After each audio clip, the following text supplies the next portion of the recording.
आपण अत्यंत महत्त्वपूर्ण अपडेट पाहतो. हा व्हिडिओ आपण शेवटपर्यंत पाहावा. शिक्षण आयुक्ताच्या आदेशामुळे शिक्षकाचे वेतन रखणार राज्यभरात तीव्र संताप. 10 एप्रिल 2026. नमस्कार मित्रांनो, चॅनलमध्ये आपले सहर्ष स्वागत आहे. तत्पूर्वी आपण नवीन असाल चॅनलला आत्ता सबस्क्राईब करा, समोरील बेल आयकॉनला क्लिक करा.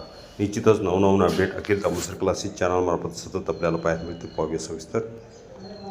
10 एप्रिल 2026 राज्यातील अनुदानित अनुदानित शाळांमधील शिक्षक व शिक्षकेतर कर्मचाऱ्यांचे वेतन पुढील महिनाभर होणार नसल्याचा आरोप करत शिक्षक संघटनांनी तीव्र संताप व्यक्त केला आहे.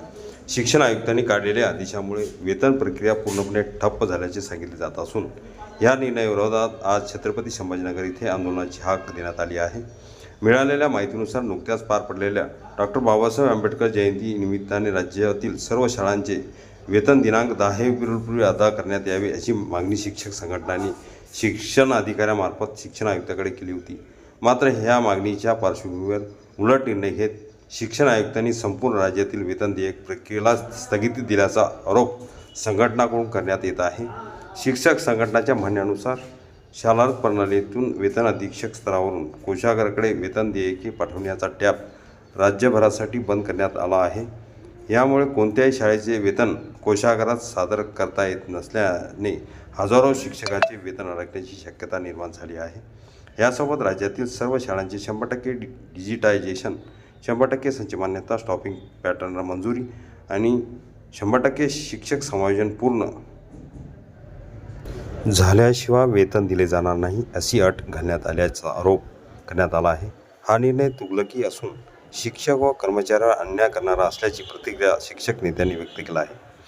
दरम्यान ह्या निर्णयाच्या निषेधार्थ प्राध्यापक सुनील मगरे यांच्या नेतृत्वाखाली तसेच छत्रपती संभाजीनगरमधील विविध संघटनांच्या प्रमुखांच्या उपस्थितीत आज दिनांक 1 वाजता शिक्षण उपसंचालक कार्यालय बडकल गेट येथे मोठ्या प्रमाणावर आंदोलन करण्यात येणार आहे.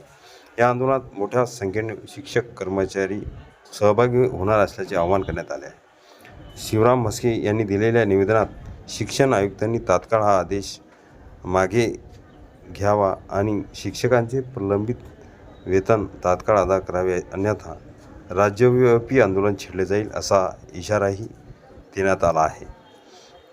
या संपूर्ण प्रकरणामुळे राज्यातील शिक्षण क्षेत्रात असंतोषाचे वातावरण निर्माण झाले असून शासन या मुद्द्यावर काय भूमिका घेत आहे याकडे सर्वांचे लक्ष लागले आहे. हा व्हिडिओ आपणास उपयोगी वाटला असेल लाईक, शेअर आणि अखिल तामोसर क्लासेस चॅनलला सबस्क्राईब करा, लाईक करा, कॉमेंट्स करा, शेअर करा. असेच नवनवीन अपडेट आपल्यापर्यंत सहज पोहोचतील.